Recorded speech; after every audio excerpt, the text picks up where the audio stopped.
Welcome to our MPOJC Urbanized Area Policy Board meeting on November 15th. I'd like to recognize any alternates.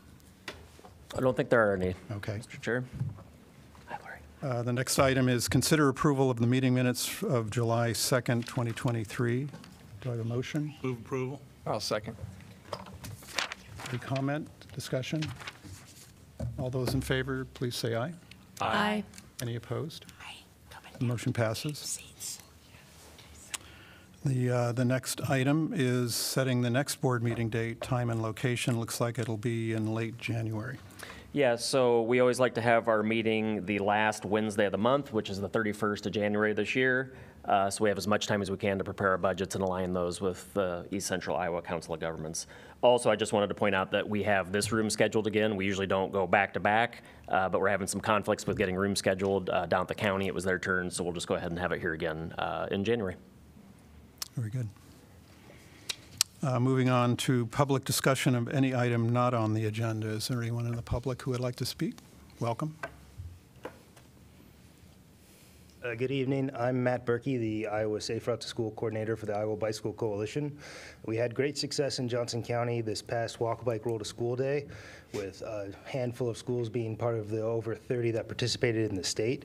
And to continue the growth of this project, I propose that we form a partnership with the MPO to create a Safe Routes to School committee with the Johnson County MPO to get every school on board to make sure we are not leaving any student behind when we promote active transportation.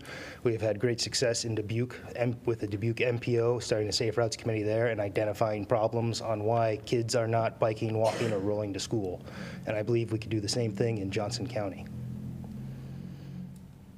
Thank you. Thanks. Sounds good. Mr. Chair, I did have just a couple other things I want to mention quickly. The first is that everybody's chair, there should be a new agenda. And this agenda is the exact same as the agenda that was in your packet, save for one thing. The chairperson wanted to add under other business, we provided a link. So it is a video link to an interview with Jesse Singer, author of There Are No Accidents. And I think it's about a 60-minute video or so. So again, same agenda, just wanted to provide the video link under other business. And second, I wanted to quick note that this is our last meeting of the year. Hard to believe already, and for that, we typically have some folks that are rotating off in January, and of course, some folks that will rotate on. And I just wanted to take a quick minute to recognize just a few folks in the room. The first is the chair, John Thomas. John has been the chair for the last 2 years, and he's been on the board for 8 years. Congratulations to John, and thank you very much for your help. Second is Pauline Taylor, who I don't see here tonight, but Pauline. Right there. Oh, she is here. You're right on time. Pauline has also been on the board for 8 years, and I don't think Pauline has missed a meeting yet, and this meeting will be no different. So, yeah, come on in, Pauline. Sit next to you. Yeah, sure, come on in. Right. And thanks for Pauline for all your help over the years. Appreciate it very much. Last but not least is Mayor Steve Berner. Steve, I believe, has been on the board for 12 years. I think every year you were mayor, you were on the board.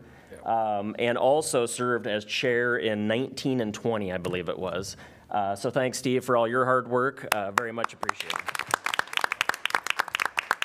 And I'll make sure to get these to you all. If I did my math right, is a combined 28 years of service to residents of Johnson County. So again, congratulations to all. I really appreciate all your help over the years. All right. We'll move on to administration. The first item there is confirm entities that will nominate Johnson County representatives to the East Central Iowa Iowa Council of Governments, ECI-COG Board of Directors. Yeah, thanks. Kent Ralston, Executive Director. You may recall that the MPO bylaws stipulating how appointments were made to the ECI-COG Board of Directors were revised and approved back in 2020. Per those revised bylaws, each January, the Johnson County Board of Supervisors appoints one supervisor and then as well a citizen representative to the ECI-COG Board. And then the Urbanized Area Policy Board appoints 2 elected official representatives to the ECI-COG Board per the process that's in your memo. As I stated, the elected official seat and one citizen representative are to be designated by Johnson County. The current representative is John Green, Johnson County Supervisor, and then Allison Wells serves as the citizen appointment. Second, one elected official seat will be filled by the 4 largest municipalities by population, which alternate annually. Currently, it is Mayor Megan Foster of Coralville, rotating off, and then the 2024 representative is to be designated by the City of North Liberty. And then lastly, one elected official seat is filled by the remaining municipalities, which alternate annually. Currently, it's Chris Taylor, Mayor of Swisher, that'll be rotating off the board, and then the 2024 representative is to be designated by Oxford. So I will reach out to all 3 of those organizations and just send a reminder along. And the designees will then be recognized by this board at your January meeting. And I'm happy to answer any questions that you might have. I do have one, Kent. Sure. Just hypothetically, if Oxford says we don't really think we can fill the position, do you just move to the next city on the list? Yeah, correct. And, or they can also contact any elected official in the county. So either way, and I would give them the option. If they wanted to choose one of their own, or choose someone of their own choosing, that'd be fine. Otherwise, I would just move on to the next community. Yep. And I think that happened maybe once with Oxford before. Might have been one of the other small communities, but Oxford, I think, struggles just a little bit with getting personnel there. It's a good question. All right, that's no more questions. We'll move on to the appointing the nominating committee for calendar year 2024 Urbanized Area Policy Board officers.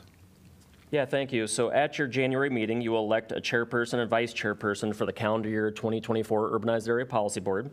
The chairperson is, of course, responsible for presiding over all the meetings, and the chairperson and director are also responsible for signing contracts and other federally required documents. As director, it's been my practice to meet with the board chair, either in person, phone call, quick emails, to discuss the agenda and make sure we're getting done what we need to get done. And what I ask of you is that you please consider appointing a 3-person nominating committee to recommend a chair and vice chair for the 2024 board. The nominating committee will then report at our next meeting in January, where the board chair and vice chair will be elected. Currently, the chair, of course, is John Thomas. John's been the chair for the last 2 years, and we appreciate that. The vice chair is Louise Fromm, Mayor University Heights. Louise has also been the vice chair for 2 years, and we appreciate that. Both those positions have a 2-year maximum term limit, so neither of you could serve in that capacity again. And that said, I'm happy to answer any questions. Otherwise, just looking for 3 folks that would like to sit on a nominating committee and just report back in January with your recommendation. I'll volunteer, Ken. Thank you, Chris. I can do that. Lori, thank you very much. And is there a third? Okay. Don't mind 2 from the same place. No, I don't. Thank you, Brian. Appreciate that. It's not typically been too contentious in the past, so. And I'll reach out to you 3 with some information as well. Thank you very much. All right, thanks everybody on that. The next item is the preliminary discussion of the fiscal year 25 MPOJC budget. Yeah, thanks. Prior to the preparation of the budget for your consideration in January, it's been my practice to discuss any proposed changes to the MPO scope of services or operations with the board. And pages from the current year 24 budget are attached for your reference. The focus of the MPO remains, as stated in the memo, to fulfill requirements necessary for local communities to receive state and federal transportation capital and operating funds, which I think is probably most important to most of you, probably. Second would be to produce professional studies and support transportation-related decisions and capital project selection and funding, which is really where we spend the bulk of our time with our Transportation Technical Advisory Committee. Third is to coordinate transit planning and transit reporting consistent with state and federal regulations for Coralville Transit, University of Iowa CAM Bus, and Iowa City Transit. And then lastly, and to a lesser degree, is to serve as a forum for other regional issues and discussions, which we're always happy to do, but have been fewer in the past few years. Capital expenses for FY25 are expected to be very similar to recent years. And I anticipate about 2.75% increase over the '24 budget, and it's primarily just staff salaries and benefits. The total MPO budget in '24 was just about $770,000, and the FY25 anticipated budget's about $790,000, so it's about a $20,000 increase. The good news is that I anticipate using about $280,000 worth of DOT PL funds, or planning funds they're called, this year, where last year we only used about $230,000 of that same pool of funds. With the new transportation bill that was passed several years ago now, there's more funding available to us. So we'll spend about $50,000 more in DOT funding, which will defray the extra funding we would ask from you all normally, which I think we'll be able to hold assessments flat, is my plan. We'll use just a little bit of reserve funds from previous years, but we should be able to hold assessments flat. And I think we'll be able to do that for at least a few more years, which will be nice. So while everything else is raising, we're trying to keep ours at least as flat as we can. I am happy to answer any questions you have. Otherwise, we'll bring the full budget back to you for your consideration at our January 31st meeting. All right. Thanks, Kent. Thank you. Not hearing any questions, we'll move on to transportation planning. And the first item there is the public hearing and consideration of amendments to the fiscal year 24-27 MPOJC Transportation Improvement Program, TIP. Hannah. Thank you very much. Good afternoon, Hannah Neal, Associate Transportation Planner. As mentioned, we are asking the Policy Board to amend the adopted FY24-27 MPOJC Transportation Improvement Program, or TIP. As a reminder, the TIP is the programming document for all surface transportation projects that receive state or federal funds, including street and highway, transit, rail, bike, and PED projects in the Iowa City urbanized area. MPOJC submits the TIP annually to the Iowa DOT to document the status of local transportation projects using state and federal funds. To utilize these funds, projects must be in the TIP with accurate scope and funding source. So we're discussing 4 amendments to the FY24-27 TIP today. First, Iowa DOT has requested an amendment to include a new project in FY24, the Burlington Street Highway 1 Bridge Improvements Project. This project has been awarded $300,000 in earmarked Bridge Investment Program, or BIP funds, through the Iowa DOT. These funds are to be used for a study of alternates and group options, stakeholder engagement, outreach, and environmental review. Iowa City will provide a $300,000 local match for these funds. Also, earlier this year, the Burlington Street Highway 1 Bridge Improvements Project was awarded $7.3 million for FY28. Those are STBG funds, though. Because the current TIP only goes out to FY27, these STBG funds will be programmed in next year's FY25-28 TIP. Iowa DOT is requesting this amendment to track the earmarked funds. The STBG funds and the earmarked funds are programmed separately for tracking purposes. I am happy to answer any questions you may have at this time. Okay, great. Seeing none, moving forward. Iowa DOT has requested an amendment to update a project funding amount for the new bridge, grade and pave traffic signs on I-380 from north of Forever Green Road to north of Swan Lake Road in Johnson County. Iowa DOT is requesting this amendment due to project costs increasing by over 50% in FY24. Currently, FY24 shows $8,523,000 total, with $7,670,700 in federal aid funds and $852,300 in PRF funding. The new funding amounts in FY24 would be $13 million total, with $11.7 million in NHPP federal aid funds and $1.3 million in PRF funds. The funding amounts for FY24 through 27 are staying the same at this time. Any questions? Great. On to the third. Coralville Transit and University of Iowa CAN Bus have requested an amendment to include 2 new projects in FY24 to include shortfall funding for the capital replacement of a light-duty bus in the Coralville Transit fleet and one in the CAN Bus fleet as well. Iowa DOT is offering shortfall funding assistance due to recent dramatic price increases for vehicle replacements. In order to receive this extra funding, it must be programmed into the current TIP. The Iowa DOT shortfall funding for Coralville Transit Bus 10225 is a total of $53,437, with a federal share of $45,421 and a local share of $8,016. Iowa DOT shortfall funding for the University of Iowa CAN bus number 13 is a total of $38,109, with federal share of $32,393 and a local share of $5,716.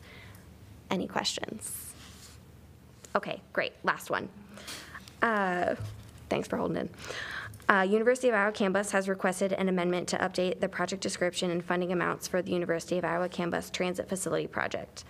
The current project description reads as expansion and upgrade, includes mechanical and hoists of maintenance facility project in Iowa City, Iowa. And the current funding amounts are $7 million total, with $5.6 million in federal and $1.4 million local share. The new project description reads as modernize, expand, equip for battery electric buses and upgrade, includes mechanical and hoists of maintenance facility project in Iowa City, Iowa. And the new funding amounts is $13 million total, with $10.4 million in federal share and $2.6 million in local share. This amendment is being done in part in preparation to apply for future grant monies as well. Once again, happy to answer any questions at this time. Great. The Transportation Technical Advisory Committee voted unanimously to recommend the approval of these proposed amendments at their meeting last week, and we are requesting approval of the proposed amendments. I was just going to mention before you move into the public hearing that we try to keep the amendments to the Transportation Improvement Program to a minimum. Unfortunately, because, well, it's a good problem to have, I guess, but unfortunately because there's so many more grants available now that we've been receiving, which is the good part of that, but also because of all the inflated costs for projects, whether that's a transit project or a road project, we're just seeing a lot more amendments that need to be made. So we try to minimize those for the public's benefit, but because of the situation we're in, we just continue to see more and more of these. All right, this is a public hearing. I'm going to open the public hearing. Is there anyone from the public who would like to speak on any of these 4 items? Seeing no one, I'm going to close the public hearing. And in discussing this with Kent, we're going to go through each one of these separately.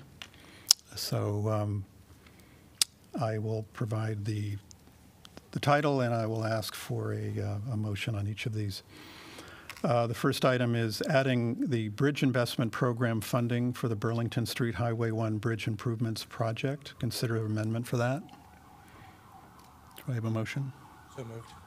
Second. All those in favor, please say aye. Aye.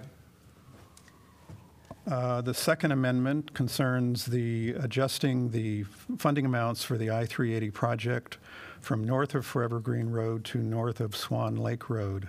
May I have a motion? So moved. Second. All those in favor, please say aye. Aye. Any opposed? Hearing none, the motion is approved, as was the one prior. The third item, amendment to be considered, is the Coralville and University of Iowa, from the Coralville and the University of Iowa, which is adding Iowa DOT shortfall funding for 2 light-duty transit buses. May I have a motion for that? I'll second that. All those in favor say aye. Aye. Any opposed? Motion passes. And the last item is from the University of Iowa, adjusting the funding amounts and project description for the maintenance facility expansion project. May I have a motion for that? So moved. Second. All those in favor, please say aye. Aye. Anyone opposed? And that motion passes as well. Thank you for that. Thank you. Thanks. The next item is consider a resolution for the City of Tiffin's Iowa Clean Air Attainment Program grant application. Good evening. Emily Bothell, Senior Associate Transportation Planner. The City of Tiffin is applying for Iowa Clean Air Attainment Program funding through the Iowa Department of Transportation for the construction of a double-lane roundabout on North Park Road, and that is shown in the attached exhibit in your packet. The full project will include the reconstruction of North Park Road from a 2-lane section to a 4-lane section with a median, ADA-compliant pedestrian ramps, a 10-foot wide shared use path, a pedestrian underpass, and a roundabout at the entrance to Tiffin Elementary. To be eligible for ICAP funding, Tiffin must include a resolution from the MPO Policy Board stating the project is in compliance with our adopted long-range transportation plan.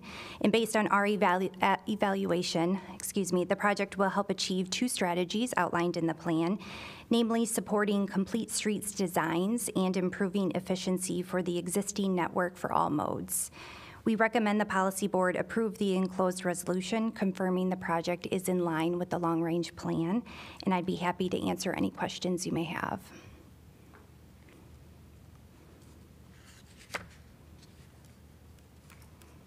Not hearing any questions. I'd like to entertain a motion for the resolution for the City of Tiffin's Iowa Clean Air Attainment Program grant application. I'll move that. Second. Any further discussion or comments? All those in favor, please say aye. Aye. Anyone opposed? Motion passes. Thank you. Thank you, everybody. The next item is consider approval of the safety targets and performance measures for the MPO as required by the Federal Highway Administration. Kent? Yeah, thanks. You may recall we've done this for the last several years now. The Federal Highway Administration now requires the MPO set targets for 5 safety performance measures, and they're outlaid in your memo as part of the Highway Safety Improvement Program, and then we have to report those to the Iowa DOT by February 27th of each year. For each measure, we need to choose to either support the state's targets, which again are laid out for you in your memo, or set our own quantifiable target for each measure for the metropolitan area. In either event, we're required to state how the annual projects programmed in our Transportation Improvement Program show progress towards meeting the adopted targets, and then we have to provide this similar information in our long-range transportation plan update, which will be required in May of 2027. Similar to past years, I again recommend that we adopt the state's targets. If at any given time we feel that creating our own targets would provide a benefit, we've got the opportunity to do so by February 27th of each year. And in fact, there's been 1 or 2 MPOs in the state that did create their own targets, which takes some work. And because of some recent legislation changes, they had to actually be undone. So again, I just don't see the benefit in doing this right now. I've attached supporting information from the DOT in your packet for your reference, and at the November 7th meeting, the Transportation Technical Advisory Committee unanimously recommended approval of supporting the state's targets. I'm happy to answer any questions you have, but I did want to point out just a few things. If you actually look at the targets in your memo, the 2018 to 22 baseline numbers, and then if you compare those to the 20 to 24 targets, they don't look very good. They're all actually increasing. So if you look at the number of fatalities, the fatality rate, and whether or not there's injuries, all those numbers are trending in the wrong direction. So if you actually dig into the information that's in the packet a little bit more, I found out why. It's the DOT is now using what they're calling an 85% confidence level instead of a 75% confidence level. And it says that they're doing that to a reevaluation of consequences. So I think what they're seeing is that if they're not meeting their targets, there's probably some consequences from the federal government. So what they've done is bumped up their confidence level just a little bit and given themselves a little bit more breathing room. But the other good news is if you actually flip to page 7 of the DOT's information that I provided, it actually provides the raw numbers. So if you looked at the raw number of fatalities, it bounces around just a little bit, but the actual raw number of fatalities in the state is about the same as it was a decade ago. And we've got more vehicle miles traveled, so I think that's what no fatality is a good thing. I think that's a good measure. Also, if you looked at that data for serious injuries per 100 million vehicle miles traveled, it's actually trending downward and has been since 2013. So just wanted to point that out. The numbers sort of tell a different story in the memo, but there's a good reason for that, and I think we're actually heading in the right direction as a state, and our MPOs heading in the right direction as well. So just wanted to point that out. Otherwise, happy to answer any questions that you might have. Otherwise, just need a motion on this item as well. And the recommendation, again, was to adopt the state's targets, just to be clear. Not hearing any questions or comments. May I have a motion on this one, please? I'll move for approval. Second. Any further comment or discussion? I certainly agree with Kent. I'm never happy to see any fatalities, and we actually have been seeing a few in Iowa City. I guess one could say we're trending, it looks like, in the right direction. Are we trending fast enough for my satisfaction? I don't know. I tend to think not, but I think there is more we could do. But I will be approving this consideration. All those in favor, please say aye. Aye. Anyone opposed? Motion passes. Thank you. Thank you. The next item is updating on the Crandick Bus Rapid Transit Feasibility Study. Yeah, thanks. Most of you have probably been tracking this, but just wanted to give you a quick update. Many of you remember that this last spring, you all gave us direction to move forward with a bus rapid transit feasibility study for the Crandick Railroad, approximately between Penn Street and North Liberty and Burlington Street in Iowa City. The goal of the study is to allow stakeholders, of course, to compare the previously completed passenger rail studies with the information that we come up for the bus rapid transit study, including but not limited to economic and social benefits, ridership and revenue forecasts, service plans, equipment requirements, probable cost estimates, and so on. A contract for the work was awarded to Felsberg, Holt, and Olvig, FSU, with Nelson Nygaard. Back in September, and they are telling me the work should be completed by June of '24, which I think is good news. The study is funded by contributions of $100,000 of reserve funds from the MPO, $55,000 from Johnson County, 5 of which is actually to help with ARPA reporting because they're using ARPA funds, and then $25,000 each from Iowa City, Coralville, North Liberty, and the University of Iowa. Happy to announce that the kickoff meeting was held several weeks ago, and the consultant is up and running. So we're finally off and running with the project, and couldn't be more happy about it. Happy to answer any questions you have, but my plan is just to keep this as a standing item on the agenda, at least through June of next year when we're done with the study.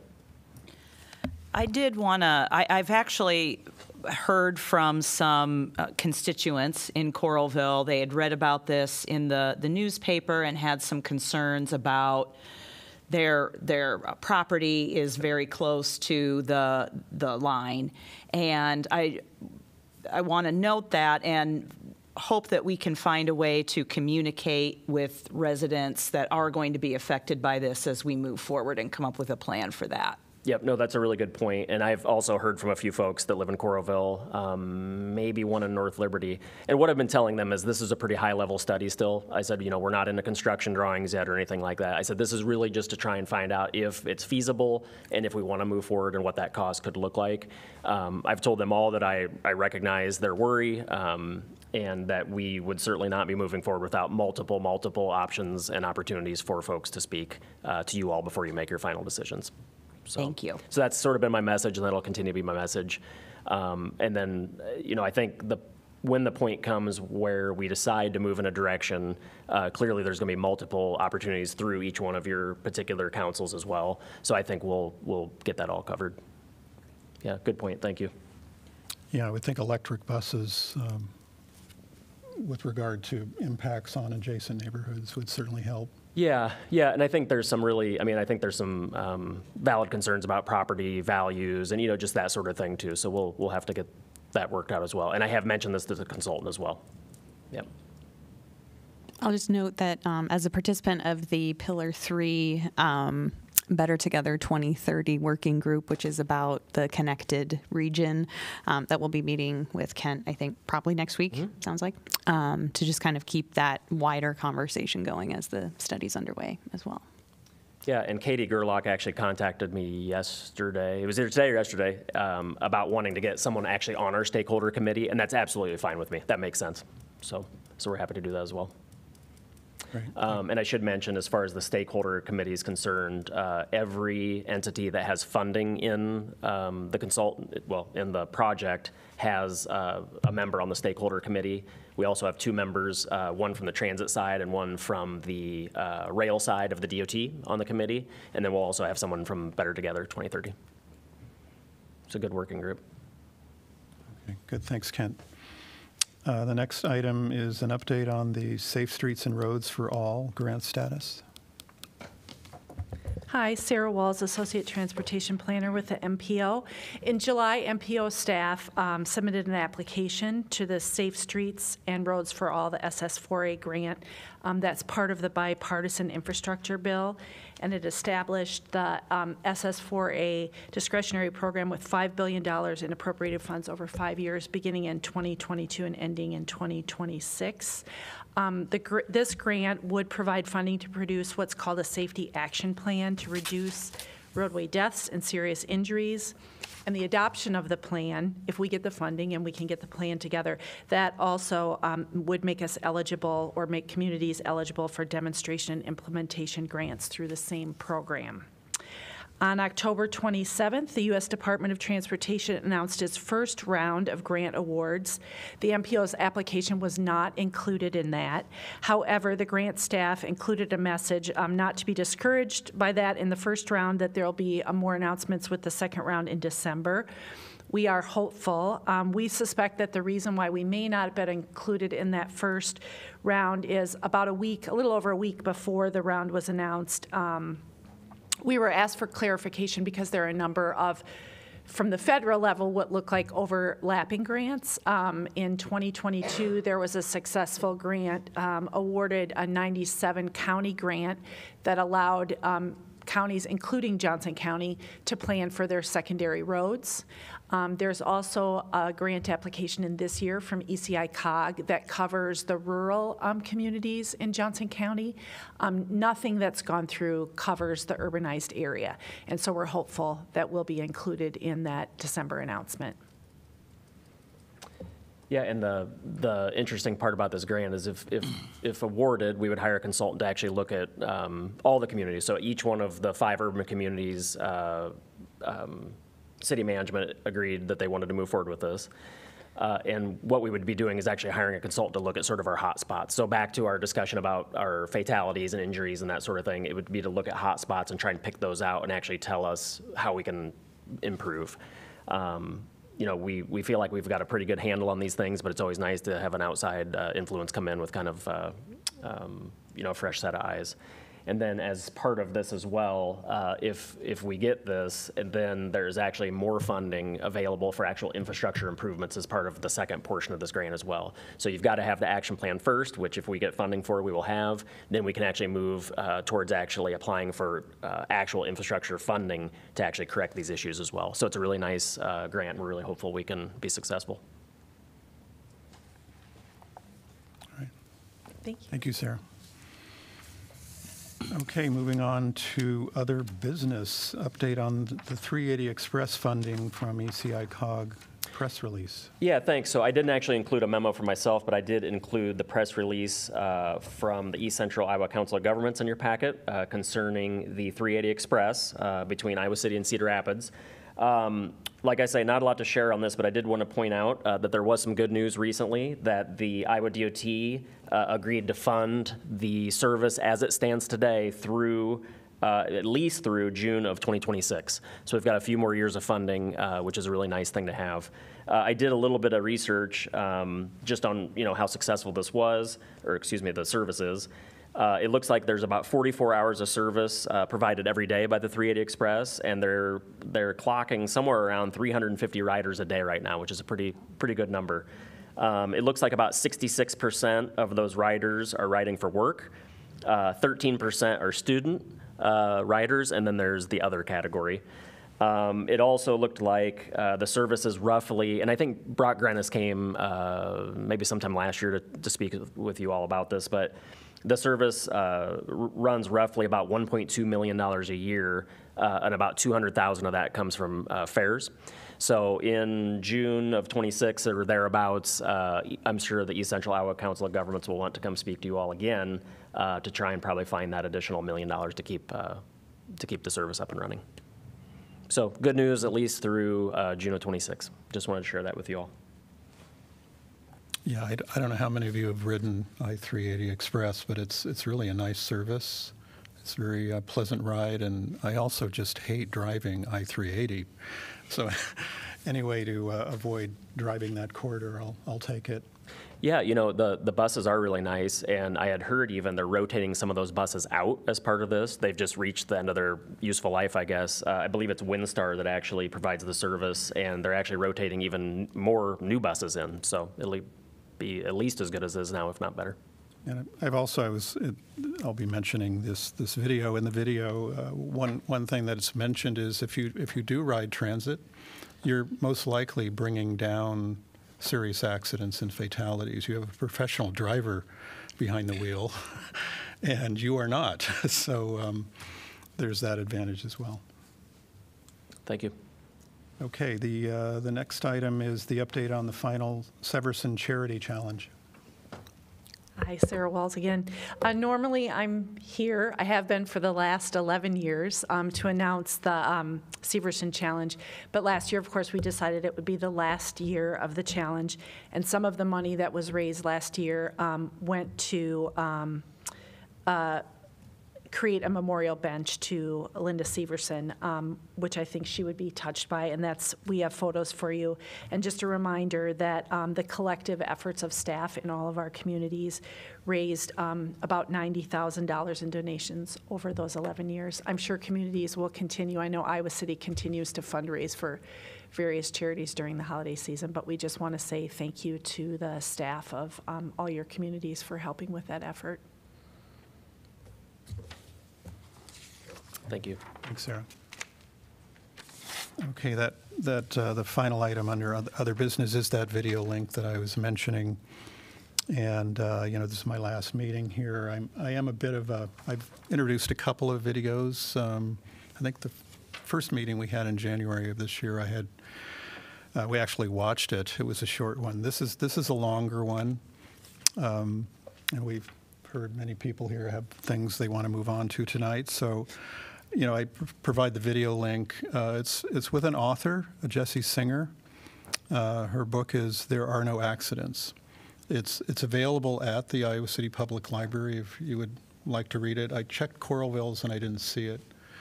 But I think what's interesting with her point of view is, as the title suggests, you know, collisions and fatalities and serious accidents are not randomly distributed. There usually are patterns to the incidents, as Kent was saying, hotspots, things of that sort, and that may be because of the systemic designs. You know, the actual street design of the system can contribute to those collisions, and so we typically view collisions as, you know, we look for someone to blame. You know, someone was not paying attention behind the wheel.